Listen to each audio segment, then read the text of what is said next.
মা, ও মা, আমি বন্ধুদের সঙ্গে খেলতে গেলাম। তুমি আবার আমাকে না পেয়ে ডাকাডাকি করো না, বুঝলে? হ্যাঁ, তোর তো সারাদিন খেলা আর খেলা। তুই তো খেলা ছাড়া কিছুই বুঝিস না। একদম খেলতে যাবি না, চুপচাপ বাড়িতে বসে থাকবি, বুঝলি? উফ মা, শুরু হলো তো তোমার চেঁচামেচি। আমি এখন খেলতে যাবই, তুমি বাড়িতে থাকো তো। তারপর টুনটুন বাইরে খেলতে যায়, আর খেলতে গিয়ে দেখে তার বন্ধুরা সবাই আইসক্রিম খাচ্ছে। ইরে, তোরা আইসক্রিম খাচ্ছিস? তোরা আইসক্রিম কোথায় পেলি রে? আইসক্রিম আবার কোথায় পাবো? হ্যাঁ, কাকলি আন্টির দোকান থেকে আইসক্রিম কিনে এনেছি। তোরও খেতে ইচ্ছে করছে নাকি রে টুনটুন? হ্যাঁ, আমারও খুব আইসক্রিম খেতে ইচ্ছে করছে রে। আমাকে একটু আইসক্রিম দিবি? আমি আইসক্রিম কিনেছি কি তোকে দেওয়ার জন্য বল তো? তুই কিনে খেতে পারিস না? অবশ্য তোকে আর কি বলবো, তোরা যে গরিব, আইসক্রিম কিনে খাবি কি করে? যা তো এখান থেকে, আমার আইসক্রিমে একটুও লোভ দিবি না। তুই এভাবে বলছিস কেন বন্ধু? আমি কেন তোর আইসক্রিমে লোভ দেব, বল? লোভ দিতে তো পারিস, কারণ তুই তো আর টাকা দিয়ে আইসক্রিম কিনে খেতে পারবি না, তাই বললাম আর কি। কাকের কথা শুনে টুনটুন অনেক কষ্ট পায় আর কান্না করতে করতে বাড়ি চলে যায়। টুনটুনের কান্না দেখে টুনি বলে, ইরে মা, কি হয়েছে তোর? তুই তো একটু আগেই খেলতে গেলি, তাহলে কান্না করছিস কেন? বল তো আমাকে। মা, কাক আইসক্রিম খাচ্ছিল আর আমি একটু আইসক্রিম চেয়েছি, তাই আমাকে কতগুলো কথা শোনালো। কাঁদিস না মা, আমরা তো গরিব, আমাদের তো ওদের মতো অত টাকা নেই মা। এই কারণে আমি তোকে আইসক্রিম কিনে খাওয়াতে পারি না। তুই কষ্ট পাস না মা, আমি কাজের টাকা পেলেই তোকে আইসক্রিম কিনে দেব। তুমি সত্যি বলছো মা? তুমি আমাকে আইসক্রিম কিনে দিবে? হ্যাঁ রে মা, এবার তো তুই কান্নাটা থামা একটু। মায়ের কথায় টুনটুন অনেক খুশি হয় আর কান্না থামায়। তারপর টুনি ওর মেয়েকে খাইয়ে কাজে চলে যায়। আর এদিকে টুনটুন বাড়িতে অনেক আশা করে থাকে যে মা তার জন্য আইসক্রিম নিয়ে আসবে। টুনি কবুতরের বাড়িতে কাজ করত।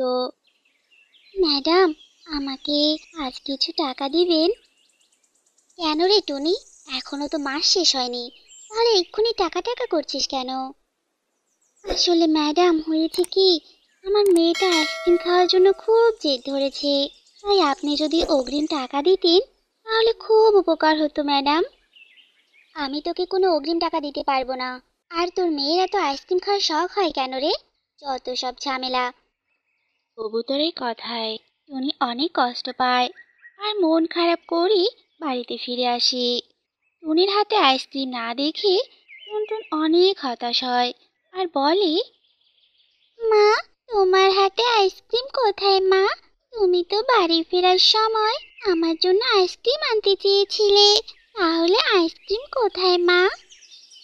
মারে, আজকে মালিকের কাছে অগ্রিম টাকা চেয়েছিলাম, কিন্তু মালিক আমায় কতগুলো কথা শোনালো। আমি জানি রে মা, তুই অনেক কষ্ট হচ্ছে, তাই না? তুই অনেক আশা করেছিলি আইসক্রিমের জন্য। আমি সেই কখন থেকে তোমার জন্য অপেক্ষা করছিলাম মা, যে তুমি আমার জন্য আইসক্রিম নিয়ে আসবে, কিন্তু তুমি তো আনলেই না মা। আমার বন্ধুরা সবাই আমার সামনে আইসক্রিম খায়, আমারও তো খেতে ইচ্ছে করে। মা বলো, খেতে ইচ্ছে করে না বুঝি?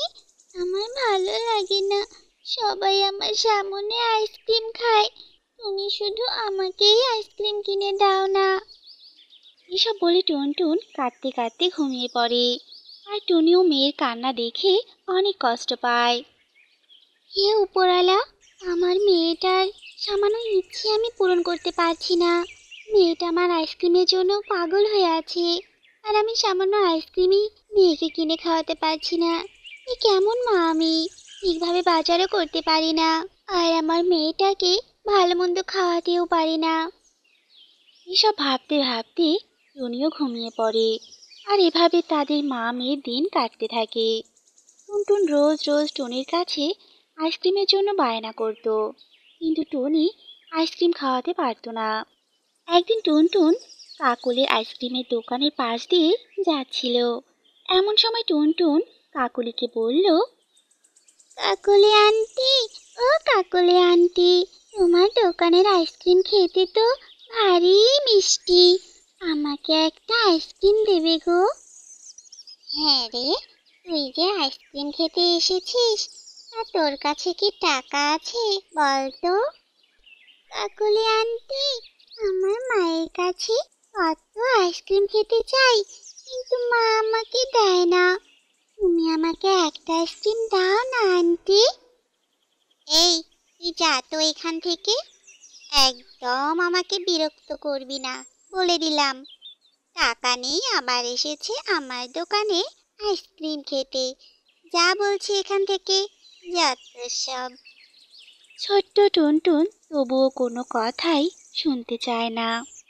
কাকলির কাছে আইসক্রিম চাইতেই থাকে। তারপর কাকলি অনেক রেগে যায় আর টুনটুনকে ধাক্কা মারে। আর তখনই টুনি সেখানে আসে। আর টুনিকে দেখে কাকলি বলে, এই যে টুনি, তুমি কি তোমার মেয়েকে একটু আইসক্রিমও কিনে খাওয়াতে পারো না নাকি গো? এভাবে ভিখারির মতো আমার কাছে এসে আইসক্রিম চাচ্ছে কেন? তোমার মেয়েকে নিয়ে যাও তো এখান থেকে। কাকলির কথায় টুনি টুনটুনকে সেখান থেকে বাড়িতে নিয়ে যায় আর একটা লাঠি দিয়ে টুনটুনকে মারতে থাকে। তোকে অন্যের কাছ থেকে আইসক্রিম চাইতে হবে কেন রে মা? বলতো, এত আইসক্রিম খেতে কেন ইচ্ছে করে তোর? দেখলি, আজ তোর জন্য কাকলি কত কথা শোনালো। আজ থেকে তোর বাড়ি থেকে কোথাও যাওয়া বন্ধ। এসব বলে টুনি বাড়ি থেকে বের হয়ে যায় আর একটি গাছতলায় বসে টুনি অনেক কাঁদতে থাকে। হে উপরওয়ালা, আজ সামান্য আইসক্রিমের জন্য মেয়েটাকে কতই না মারলাম। কিভাবে এত নিষ্ঠুর হতে পারলাম? তাছাড়া আমার কাছে আর কোনো উপায় ছিল না। মেয়েটা আজ অনেক কষ্ট পাচ্ছে। টুনি এসব বলে অনেক কাঁদছিল। তখন টুনির পাশে থাকা ছোট্ট একটা গাছ কথা বলে ওঠে। তোমার দুঃখ আমি বুঝতে পারছি টুনি। তোমার বুঝি অনেক কষ্ট, তবে আমি তোমার সব সমস্যার সমাধান করতে পারবো। এ কি গাছ, তুমি কথা বলতে পারছো দেখছি। আমি কথা বলতে পারি টুনি। আমি একটি জাদুর গাছ। আমাকে এখান থেকে তুলে তোমার বাড়ি নিয়ে গিয়ে রোপণ করো। তাহলে তার পরের দিন তুমি তোমার সব সমস্যার সমাধান পেয়ে যাবে। তারপর টুনি সেই গাছটিকে বাড়ি নিয়ে যায় আর গাছটি মাটিতে রোপণ করে।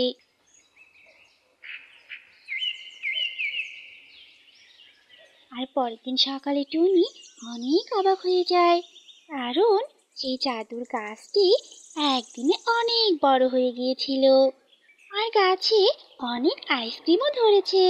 এগুলো দেখে টুনি আর টুনটুন অনেক অবাক হয়। মা, এই তো দেখছি আইসক্রিমের গাছ। এতগুলো আইসক্রিম, সবগুলো আমার মা। এগুলো আমি খাবো।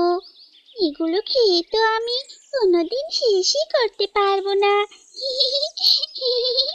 আমার খুব মজা লাগছে মা।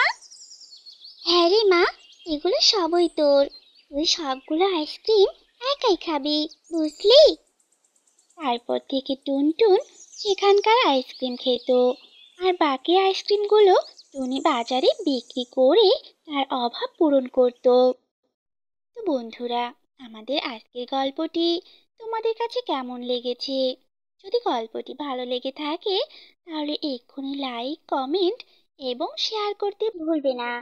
তাছাড়া তুমি যদি এরকম মজার মজার গল্প দেখতে চাও তাহলে এক্ষুনি আমাদের চ্যানেলটি সাবস্ক্রাইব করে পাশে থাকা বেল আইকনটি অন করে রাখো।